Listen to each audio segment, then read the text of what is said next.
Salut mes shampoings, j'espère que vous allez bien. Alors aujourd'hui je vous retrouve pour une vidéo très spéciale en ce 9 juillet. Et ben c'est mon happy birthday. Alors je tenais à remercier tout le monde qui m'ont envoyé des messages de bienveillance, d'amour, etc. pour mon happy birthday. Merci à vous, vous êtes des amours, des amours. Et je tenais à faire du coup une vidéo très spéciale aujourd'hui.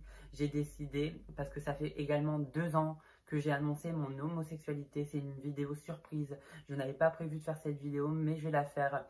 J'ai décidé de vous parler de comment j'ai annoncé, comment j'ai géré ça, comment j'ai vécu mon homosexualité. C'est aujourd'hui, c'est maintenant. J'ai décidé de vous en parler.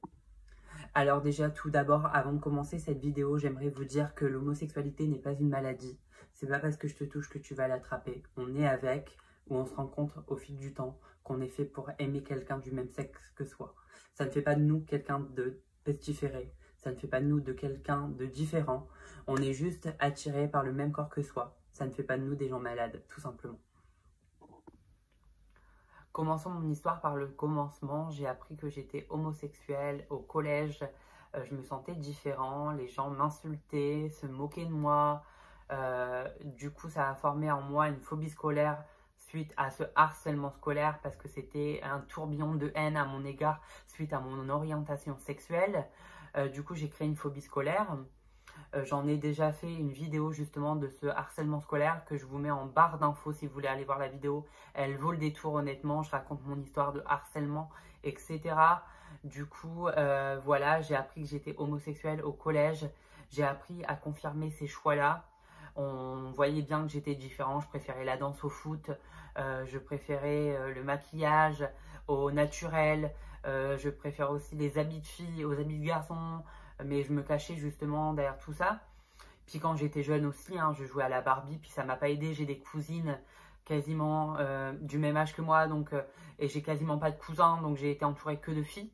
Donc j'ai aimé le maquillage, j'ai aimé les poupées, j'ai aimé les têtes à coiffer, j'aimais tout ce qui était de anormal chez un garçon. Et du coup, on m'a catégorisée dans une case différente, même si pour moi je suis tout à fait normale.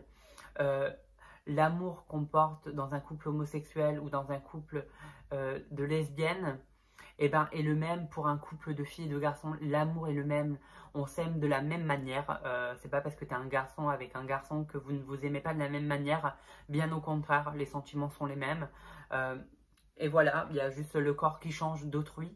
Voilà, ça ne fait pas de quelqu'un de vous de malade. Bien au contraire, vous assumez vos choix et vos différences. Par contre, pour vivre avec le regard des gens, c'est un peu plus compliqué. Moi, j'ai attendu 18 ans pour l'assumer auprès de ma famille. Je m'en rappelle comme si c'était hier. Je travaillais chez Zeman et ma maman travaillait également. Et j'avais écrit dans cette lettre qui faisait 3 pages, je m'en souviens comme si c'était hier, que j'étais différent, qu'elle n'aura pas de petit enfant de ma part parce que j'aimais les personnes du même sexe que moi et que j'en suis désolée, mais elle ne pourra pas changer ça parce que j'ai envie d'être heureux dans ma vie et que je suis moi-même comme ça et qu'elle ne pourra pas changer ça et j'espère qu'elle m'acceptera. Je l'ai écrit en 3 pages, s'il vous plaît, recto verso. Où je lui raconte tout ça, cet enfer que les gens me faisaient vivre parce que j'étais différent et que j'espère qu'elle, elle m'acceptera tel que. Puis un jour, une semaine après peut-être, et je m'en rappelle, cette lettre était cachée dans un livre de Jérém Starr, je m'en souviens comme si c'était hier. Et en fait, j'ai décidé un jour en allant travailler, alors je vous le dis pas, au travail j'avais la boule au ventre, de laisser ce mot sur sa table. Et j'espérais qu'elle rentre avant moi de son travail et qu'elle lise cette lettre et qu'elle m'envoie un message, qu'elle m'accepte tel que, un message de bienveillance de ma mère. Et puis au final, rien du tout. Je rentre chez moi, ma mère n'était pas là. Et j'ai fait marche arrière. J'ai décidé de ne pas lui annoncer de suite ce coming out, de ne pas le faire maintenant. Et puis le jour de mes 18 ans, je l'ai fait en salle. Je m'en souviens comme si c'était hier. J'ai dansé sur du Bonnie Tyler avec ma mère.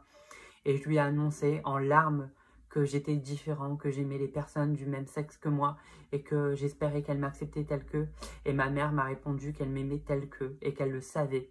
Donc ça m'a fait un bien fou d'entendre que ma mère m'aimait telle que. Si vous avez des parents fermés d'esprit, il est bien plus compliqué de l'annoncer à vos parents. Mais moi, j'ai eu la facilité parce que j'ai dans ma famille des gens qui sont justement homosexuels. Donc ça m'a permis d'être un peu plus libérée de ça. Ça m'a permis d'affirmer mes choix, même si j'avais peur, bien évidemment, du regard des gens, de ce que autrui allait penser à mon égard. C'est un peu difficile, le regard des gens à vivre au quotidien, mais je me suis dit, de toute façon, quoi que tu fasses dans la vie, on te jugera. Que ce soit par ta couleur de peau, par ton orientation sexuelle, ou quoi que tu fasses dans la vie, on te jugera. Les gens sont mauvais de temps en temps, et les gens sont parfois très jugeants. Ils jugent sans savoir. Donc je me suis dit, affirme-toi tel que, aime-toi tel que, et ça sera l'une de tes plus grosses forces. Les gens n'arriveront pas à te détruire parce que justement, toi tu t'aimes tel que t'es. Donc c'est ça, justement. Et ça m'a permis justement d'annoncer aux gens que j'étais homosexuelle. Bon, j'ai pas fait un coming out sur les réseaux sociaux. Je pense que ma personnalité reflète qui je suis. Donc ça s'est vu très rapidement. Et ça m'a permis de m'aider justement à m'affirmer tel que. Et puis un jour, je me suis dit, mais en fait, t'aimes bien le maquillage, donc maquille-toi. C'est pas, de toute façon, t'es gay, donc les gens te jugent parce que t'es gay ou t'es différent par rapport à ton physique, t'as quelque chose que les gens n'aiment pas chez toi, donc maquille-toi. Dans tous les cas, les gens, ben, s'ils ont quelque chose à te dire, ils te le diront. Donc j'ai décidé de m'affirmer. Je me suis maquillée. Bon, j'ai volé le maquillage de ma maman au tout début parce que je savais pas si ça allait m'aller. Bon, bien évidemment, je maquille que le teint. Je mets de l'highlighter, du mascara, des faux cils, mais je ne mets pas de fard à paupières, etc. De gloss, de rouge à lèvres, etc. Je reste très sobre par rapport à ça. Et je me suis dit un jour, en fait, ça me faisait bizarre quand je coupais mes cheveux et je m'aimais pas avec les cheveux courts. Et je me suis dit, bah en fait, Sullivan, si tu n'aimes pas avoir les cheveux courts, laisse-toi pousser les cheveux, c'est ton corps, c'est le regard des gens. De toute façon, tu as déjà vécu du harcèlement, donc peu importe ce que les gens diront, ben, tu t'en fiches. Et justement, ça a été bien pris. J'ai été agréablement surpris de ça, donc je l'ai hyper bien vécu. Mon changement physique est radical. On me dit t'es belle, etc. Je reçois des commentaires comme si on parlait de moi au féminin. Je ne suis pas une fille, je suis très bien dans le corps que j'ai, mais je me sens bien avec les artifices, le superflu, Je suis quelqu'un de superficiel et je m'aime tel que. J'aime mes longs cheveux, j'aime mon maquillage, j'aime mes fossiles, j'aime mon highlighter et ça ne fait pas de moi une femme.